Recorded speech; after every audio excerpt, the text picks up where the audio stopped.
আমি ভয় করব না দুবেলা মরার আগে মরব না ভাই মরব না। কবি স্বাগতালক্ষ্মী দাশগুপ্তর লেখা এই কবিতা দিয়ে শুরু করলাম আজ, কারণ আজকে আমরা এমন একজন মানুষকে পেয়েছি যার সামনে ভয় পেয়ে থেমে থাকার অনেক রাস্তাই ছিল, কিন্তু তিনি সমস্ত বাধা অতিক্রম করে কোনো কিছুকে ভয় না পেয়ে ভয়কে জয় করে নিজে যেমন সামনের দিকে এগিয়ে গিয়েছেন, ঠিক তেমনই সাহস যোগাচ্ছেন অন্যদেরও। নমস্কার, আপনারা দেখছেন ট্রাইব টিভি বাংলা। আজকের বিজয়িনী নিয়ে আপনাদের সঙ্গে রয়েছি আমি কুনামি, আর আমাদের আজকের বিজয়িনী মৌপালি চক্রবর্তী। নমস্কার, ট্রাইব টিভি বাংলায় স্বাগত। কেমন আছেন বলুন? ভালো আছি। আপনার হাসিটাই কিন্তু অনেক কিছু বলে দিচ্ছে। শুরুতেই যে প্রশ্ন রাখবো, আপনি যখন আপনার বাবা মায়ের ঘরে মেয়ে হিসেবে ছিলেন, তখনকার জীবন আর এখনকার জীবন, আজকের জীবন, কি পার্থক্য রয়েছে? যখন বাবা মার কাছে মেয়ে হিসেবে ছিলাম তখন মেয়ে হিসেবেই ছিলাম, ভীষণ আদরে ছিলাম, তবে খুব স্ট্রাগলও করতে হয়েছিল। কিন্তু তারপরে বৈবাহিক জীবনে গেলাম, সেখান থেকে ফিরে আবার বাবা মায়ের বাড়িতেই আসা। যেহেতু আমার কোনো ভাই বোন ছিল না, তো সেজন্য বাবা মার বাড়িতেই এখনও আমি সেখানেই থাকি। তো প্রথম একটু লজ্জাজনক একটা ব্যাপার থাকেই, সমাজ বলে একটা জিনিস আছে, শ্বশুর বাড়ি ছেড়ে বাবার বাড়িতেই আবার। কিন্তু আমাদের পরিবার, আমার পাড়া প্রতিবেশী সবাই এতটাই সাপোর্টিভ, তো ভালো আছি। তাদের অনুপ্রেরণায়, তাদের ছায়ায় ভালো আছি। আপনার এই যে জীবনের এই লড়াই কতটা কঠিন ছিল? ভীষণ কঠিন ছিল। ছোটবেলা থেকেই ভীষণ স্ট্রাগল করতে হয়েছে। এমনও দিন গেছে, আমার মা খুব কষ্ট করেই আমাকে বড় করেন, যেহেতু বাবার ইনকামটা খুব সামান্য ছিল। এমনও দিন গেছে যে ঠোঙা পর্যন্ত বানিয়েছি আমি আর আমার মা মিলে, শুধুমাত্র পড়াশোনা করবার জন্য। সেটা গেছে অনেক এত কষ্টই গেছে। ঝড় বৃষ্টি বাদল এসবের মধ্যে দিয়েও আমি পড়াতে যেতাম, টিউশন করতাম, রাত্রিবেলা ফেরা মা বা আর আমার সাথে, এটা একটা খুব কষ্টকরই গেছে। তারপর বিয়ে, সেখানে বিয়ের পরে স্ট্রাগলটা শুনবো। বিয়ের পরে আমার বিয়ের 12 বছর হয়েছিল, মানে 12 বছর হয় 2020 সালে। 11তে আমার বিয়ে হয়, 21-এ আমি চলে আসি। তো এই বছরগুলোতে প্রথম 2 বছর খুব কষ্টেই গেছে। তারপর ধীরে ধীরে ভাঙতে শুরু করে, বুঝতে পারতাম, কিন্তু আমি হাল ছাড়বার পাত্রী ছিলাম না। যে কোনোভাবে সংসারটাকে আগলে রাখতে চেয়েছিলাম। প্রথম দিকে বুঝতে পারিনি যে এতটা খারাপ সিচুয়েশনে সমস্তটা চলে যাবে। আমার শাশুড়ি আমাকে খুব ভালোবাসতেন, উনি শাশুড়ি মা ভালোবাসতেন। ওনার ভালোবাসাতেই মূলত ওই সংসারটাতে এতগুলো বছর যে ছিলাম তার জন্যই থাকা। এবার তারপর 2019-এ আমার জীবনে বড় বিপর্যয়টা চলে আসে। আমার হাজব্যান্ড দ্বিতীয় বিয়ে করেন। তো তারপরে 2 বছর সেই মহিলাকে উনি আলাদা জায়গায় রেখে দেন আমার পরিচয়ে। সেটা আমি জানতে পারি 2021-এ। 2 বছর এভাবেই লুকোচুরি চলে। তারপর অনেক চেষ্টা করেছিলাম যে না, ঠিক আছে, তাও মেনে নিয়ে সংসার যাতে না ভাঙে অনেক চেষ্টা করেছিলাম। যেহেতু আমার তখন 7 বছরের ছেলে, তাকে মানুষ করতে হবে। একটা সংসার ভেঙে যাওয়া একটা বাচ্চার পক্ষে খুব ক্ষতিকারক। ঠিক আছে, তুমি ভুল করেছো, আমি ঠিক আছে চলো থাকবো, কিন্তু তারপরে দেখলাম যে কোনোভাবেই সম্ভব নয়, কোনো দিক থেকেই না। রীতিমতো আমার উপর টর্চার চলে আসতে শুরু করে। এবার নিজেকে বাঁচতে হবে, আমার সন্তানকে বাঁচাতে হবে, এটাই ছিল একমাত্র লক্ষ্য। কারণ যে যাকে পৃথিবীতে এনেছি তার তো কোনো দোষ ছিল না। তো সেজন্যই তারপরে ওকে নিয়ে চলে আসা, যে ঠিক আছে তুমি তোমার মতো ভালো থাকো, আমি আমার সন্তানকে নিয়ে ভালো থাকি। আপনি যখন আপনার জীবনের সবচেয়ে খারাপ পরিস্থিতিতে ছিলেন, সেই সময় কাউকে পাশে পেয়েছেন? হ্যাঁ, পেয়েছি। আমার পরিবার, আমার মা বাবা প্রথমেই, আমার আত্মীয় স্বজন, আর তারপরে আমাদের ক্লাবের হেমতাবাদ প্রতিবাদ ক্লাবে যে দাদারা আছেন, বড় সিনিয়র দাদারা, তারা যথেষ্ট সাহায্য করেছিলেন। সর্বোপরি আমার মামা শ্বশুর, তিনি আমার বাবার মতো, এখনও তাদের সাথে আমার যোগাযোগ রয়েছে। তারা আমাকে ভীষণ ভালোবাসে। আমার 2 ননদ আমার শাশুড়ি মা, আমার মাসি শাশুড়ি সবাই আমার পাশে আছে, শুধুমাত্র সেই মানুষটি ছাড়া। তো আমি সবার সাপোর্টটা পেয়েছিলাম, কিন্তু লড়াইটা একারই লড়তে হয়েছিল। সাপোর্ট থাকলেও লড়াইটা লড়ে যেতে হয়েছিল, মানসিক লড়াইটা আমাকে নিজে লড়তে হয়েছে। আপনি একজন বাচিক শিল্পী, কবিতা আপনাকে কতটা সাহস যোগায়? অনেকটা। আমি প্রথমে তো কবিতা শিখতাম না, চর্চা করতাম, কিন্তু গ্রামাটিক্যাল দিকগুলো ততটা জানা ছিল না। তো আমার ছেলে শিখতো কবিতা আশিস কুমার মজুমদার মহাশয়ের কাছে। আমার জীবনের এই ক্রাইসিসটা আসার পরে আমি একটা ফটোশ্যুটে যাই, জন্মাষ্টমী একটা ফটোশ্যুট ছিল। তো সেখানে যে বাচ্চা মেয়েটির সাথে আমার ছিল শ্যুটটা, তো তার মা আমাকে বলে, দিদিভাই তুমি এত সুন্দর আবৃত্তি করো, তুমি শেখাও। এবার আমার কাছে কে শিখবে, এত স্বনামধন্য সব বাচিক শিল্পী থাকা সত্ত্বেও। তো ওরা খুব আমাকে অনুপ্রেরণা যোগায়। তখন আমি চিন্তা করলাম না, এইভাবে বসে থাকলে চলবে না। তো আমিও স্যারের কাছে যাই, সবটা খুলে বলি। আশিস কুমার মজুমদার মহাশয় আমাকে বলেন যে আমি পাশে আছি, তুমি এগিয়ে যাও, তুমি করো। তারপর থেকেই আবৃত্তি জগতে আসা, ভীষণভাবে শেখা, সমস্ত কিছুটা শিখে নিজের পায়ে দাঁড়ানো, একটা আলাদা পরিচয় এইভাবেই তৈরি করেছি। কবিতা পাঠের ক্ষেত্রে নিজের জীবনের সবচেয়ে সুন্দর অনুভূতির কথা যদি আমাদের কাছে বলেন। কবিতা পাঠ, তখন আমি ক্লাস 6-এ পড়ি, কর্ণকুন্তী সংবাদ পাঠ করেছিলাম একটা অনুষ্ঠানে। তো সেখানে বিশিষ্ট বাচিক শিল্পী, লেখক, মাস্টারমশাই আমাদের নৃপেন্দ্রনাথ মহন্ত মহাশয় সেটা শোনেন, এবং শুনে এতটাই আমাকে ভালোবেসেছিলেন, সেটা আমার পক্ষে ভোলা সম্ভব নয়। এবার ক্লাসরুমে তিনি আমাদের বাংলা ক্লাস পেতেন, সবার সামনে দাঁড়িয়ে আমাকে বলেছিলেন যে দেখো এত কি সুন্দর করেছে, এটা আমার কাছে খুব বড় পাওনা।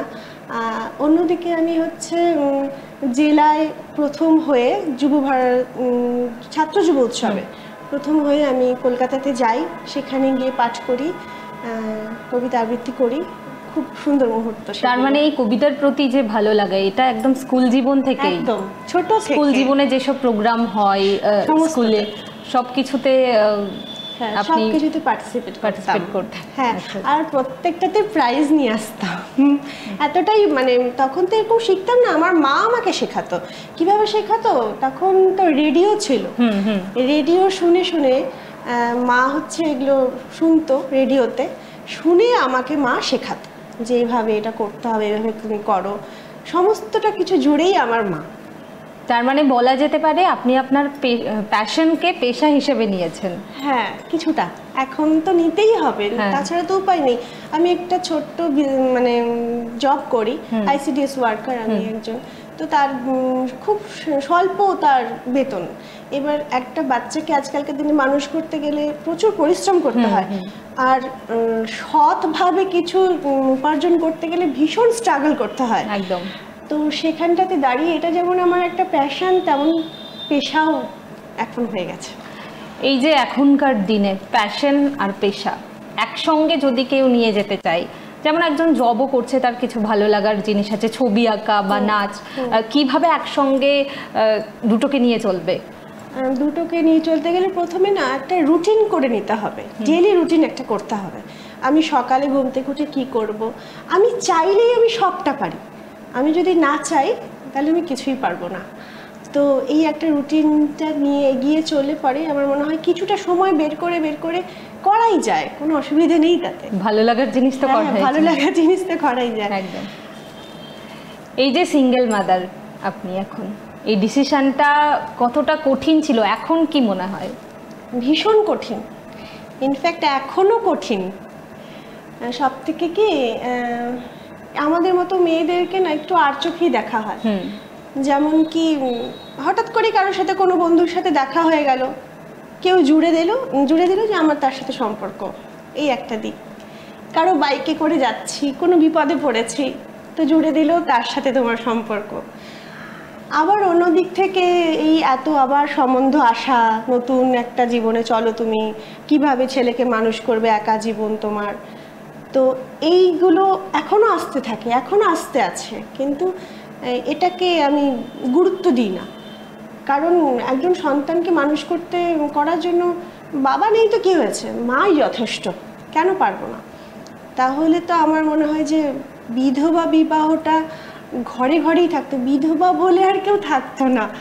তো আমি মনে করি যে আমি একাই আমি পারবো, লড়াই করেই বড় করব। এই যে মানুষের এত ধরনের কথাবার্তা, আমরা যেই সমাজে বাস করি, আপনি একটু আগেই যেটা বললেন যে অনেক ধরনের কথা শোনা যায়, সেক্ষেত্রে একটা মেয়েকে কিন্তু সেটার সম্মুখীন অনেকটা বেশি হতে হয়। অনেকটা। হ্যাঁ, তো কখনো ডিমোটিভেট মনে হয়নি? হ্যাঁ, প্রথম হতো, খুব কষ্ট পেতাম। কিন্তু আমার মা বলতেন, আমার মা গত ডিসেম্বরে মারা গেছেন, নেই, মা চলে গেছেন। তো আমার মা বলেছিল যে তোমাকে এখন অনেকে অনেক কথা বলবে, কিন্তু যদি তুমি সেই কথাগুলো শোনো তাহলে তুমি পিছিয়ে পড়বে, তাই তোমার সেগুলো শোনা যাবে না। তুমি তোমার কাজে মন দাও, নিজের স্থিরে লক্ষ্য থাকো। হ্যাঁ, তুমি যদি চাও পরবর্তী জীবনে তুমি যদি করতে চাও বিয়ে, আমরা রাজি আছি, কিন্তু যদি তুমি না চাও তাহলে করো না। কারণ একবার বিশ্বাস করে ঠকে গিয়ে আবার যদি পুনরায় সেটা হয়, সেটা না করাই ভালো। নিজে একার মতো বাঁচো, মাথা উঁচু করে থাকো, এটাই। জীবনের সবচেয়ে যেই কবিতাটাই মানে আপনার মন ছুঁয়ে গেছে, যেটা আপনি বারবার শোনেন বা পড়েন, এরকম কোনো কবিতা আছে? হ্যাঁ, রবীন্দ্রনাথ ঠাকুরের বোঝাপড়া কবিতাটা আছে। আচ্ছা, আপনার মুখে শুনবো কবিতাটা, কিন্তু এখন সময় হয়েছে ছোট্ট একটি বিরতির।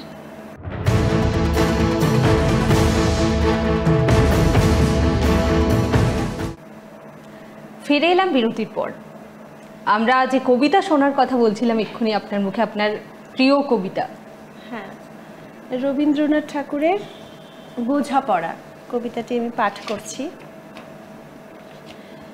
মনেরে আজ কহ যে ভালো মন্দ যাহাই আসুক, সত্যের লও সহজে। কেউ বা তোমায় ভালোবাসে, কেউ বা বাঁচতে পারে না যে। কেউ বিকিয়ে আছে, কেউ বা সিকি পয়সা ধারে না যে।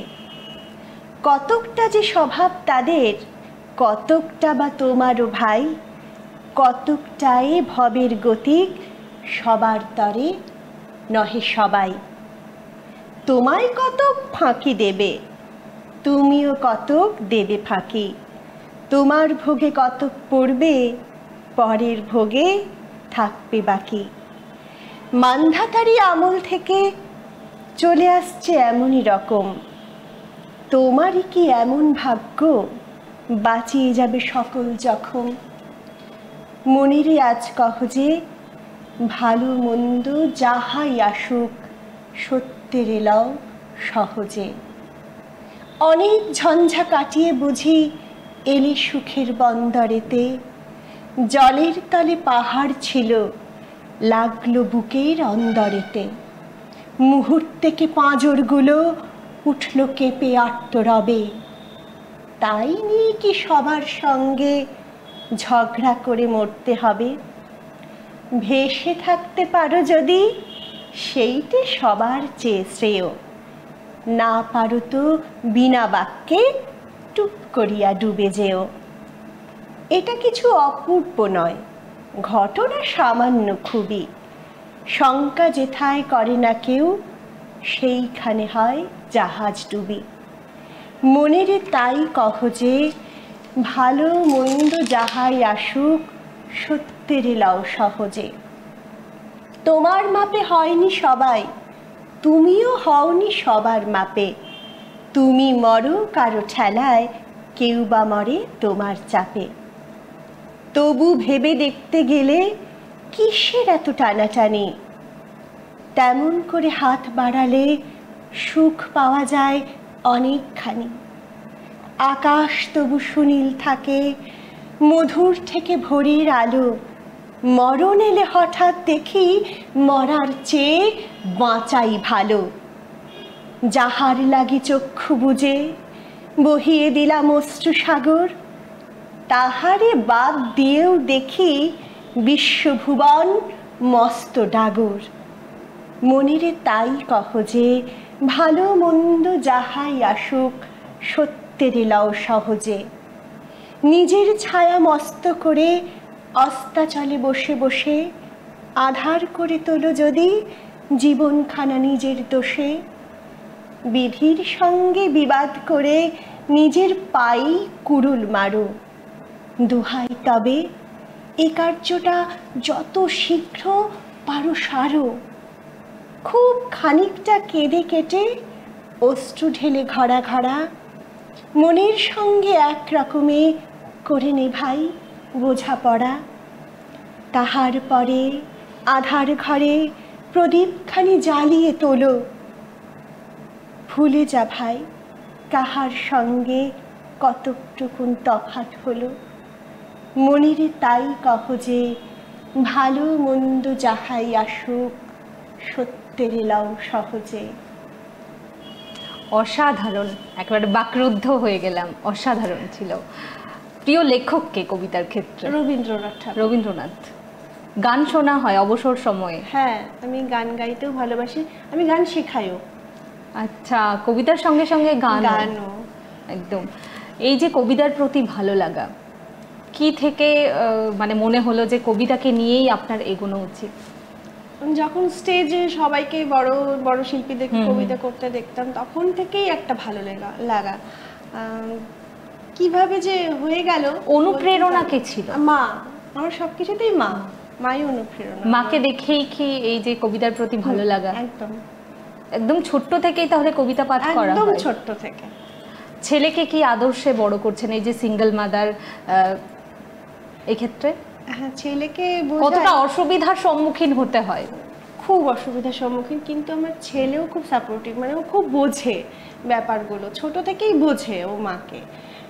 এবারে ও যখন কোনো খারাপ মন্তব্য করে ওর বাবার প্রতি, আমি বোঝাই যে না করো না, বলো না, তোমার তো সে বাবা।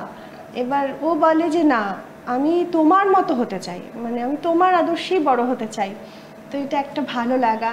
আমি ওকে বোঝাই যে জীবনে আর কিছু করো না করো, একজন ভালো মানুষ হও, তুমি ভালো মানুষ হও, তাহলে তুমি কোথাও ঠেকবে না। পড়াশোনাটা মন দিয়ে করো, ব্যাস, আর কিছু। এই যে সমাজে এরকম অনেক নারী রয়েছেন যাদের জীবনে অনেক স্ট্রাগল রয়েছে, সবার জীবনে এক একটা গল্প রয়েছে, কষ্টের গল্প রয়েছে, মানুষের অনেক কথা রয়েছে, সমাজের অনেক রকম কথা রয়েছে। সেটা যে কোনো ক্ষেত্রেই দেখা যায় যে নারীদের অনেক বেশি এই সবের সম্মুখীন হতে হয়। সেক্ষেত্রে কি মেসেজ দেবেন নারীদের যারা এরকম একটা সিচুয়েশনে রয়েছে, তারা কি করে এগিয়ে যাবে সামনের দিকে? তাদেরকে একটাই কথা বলবো যে হার মানলে চলবে না, মাথা উঁচু করে বাঁচতে হবে, উঠে দাঁড়াতে হবে। যতবারই ঠোকর খাবো, আমি নিজের বল দ্বারা আমি উঠে দাঁড়ানোর চেষ্টা করব। চেষ্টা তো করি আগে, তারপর দেখা যাবে। হার মানা চলবে না, যে কোনো পরিস্থিতির সম্মুখীন হতেই হবে, অনেকটা স্ট্রাগল করতে হবে সৎ পথে চলতে গেলে। পরে এইভাবেই এগিয়ে যেতে হবে, পেছালে চলবে না। এই যে মনের এত জোর, কোথা থেকে পান এত জোর? কোথা থেকে পাই জানি না, তবে মনে হয় যে একটা একটা পজিটিভ দিক একটা কাজ করে সব সময় আমার উপর। আমি কখনো কোনো পরিস্থিতিতে আমি হার মানতে শিখিনি। মা বলতো যতই কষ্ট হোক তুমি কারো কাছে একটা টাকা ধার করবে না, আর তোমাকে চলতে গেলে পরে তোমার যতটুকু দরকার তুমি ততটুকুই খরচ করো, বাদ বাকিটা তুমি করো না। এবার মা এত ভালোভাবে সবটা বোঝাতো যে হয়তো মার কাছ থেকে আমি সব এগুলো পেয়েই এসছি, এখনো হয়তো সেই জোরটা পাচ্ছি। তাহলে জীবনের বাকি যে সময়টা রয়েছে এখনো একাই কি এগিয়ে যাওয়ার ইচ্ছে আছে? হ্যাঁ, একদম একাই এগিয়ে যাওয়ার ইচ্ছা আছে। জানি এটাতেও খুব একটা ভালো ফল আমি পাবো না হয়তো, বা ছেলে যখন বড় হবে ওর প্রতি আমি নির্ভরশীল হয়ে থাকবো, বা ও আমায় দেখবে, কারণ তখন সম্ভব হবে না, ওরও নিজের সংসার হয়ে যাবে। সেই পরিস্থিতিতে কিভাবে আমাকে ওরা মেনে নেবে দুজনে, মানে ওর যে লাইফ পার্টনার হবে, আদৌ হয়তো সেটা খুব সুখের হবে না, বা সুখের হতেও পারে। কিন্তু আমি বলবো ও ভালো থাকুক, আমি আমার কর্তব্যটুকু করব, তারপরে ভবিষ্যতে যা আছে দেখা যাবে। একদমই। আমরা আরও একটি কবিতা শুনবো। আমাদের ছোটবেলার একটি কবিতা, রবীন্দ্রনাথ ঠাকুরের লেখা, তালগাছ। তাল গাছ এক পায়ে দাঁড়িয়ে, সব গাছ ছাড়িয়ে উঁকি মারে আকাশে, মনে সাধ কালো মেঘ ফুরে যায়, একেবারে উড়ে যায়, কোথা পাবে পাখা সে? তাই তো সে ঠিক তার মাথাতে গোল গোল পাতাতে ইচ্ছাটি মেলে তার, মনে মনে ভাবে বুঝি ডানায় উড়ে যেতে মানা নেই, বাসাখানি ফেলে তার। সারাদিন ঝড় ঝড় থরথর কাঁপে পাতা পত্তর, ওড়ে যেন ভাবেও মনে মনে আকাশেতে বেরিয়ে, তারাদের এড়িয়ে যেন কোথা যাবেও। তারপরে হাওয়া যেই নেমে যায়, পাতা কাঁপা থেমে যায়, ফেরে তার মনটি যেইভাবে মাঝে হয় মাটি তার, ভালো লাগে আরবার পৃথিবীর কোনটি। দারুণ ছিল, একেবারে ছোটবেলায় ফিরে গেলাম। আমিও ছোট্টবেলায় এই কবিতাগুলো পড়া হতো, একসঙ্গে সবাই বলা হতো ক্লাসে। আপনি একটু আগে বললেন যে কবিতা চর্চার সঙ্গে সঙ্গে আপনি গানও করেন, গান শেখান। আমরা এবার একটি গান শুনবো। যদি তোর ডাক শুনে কেউ না আসে, তবে একলা চলো রে। যদি তোর ডাক শুনে কেউ না আসে, তবে একলা চলো রে। তবে একলা চলো, একলা চলো, একলা চলো, একলা চলো রে।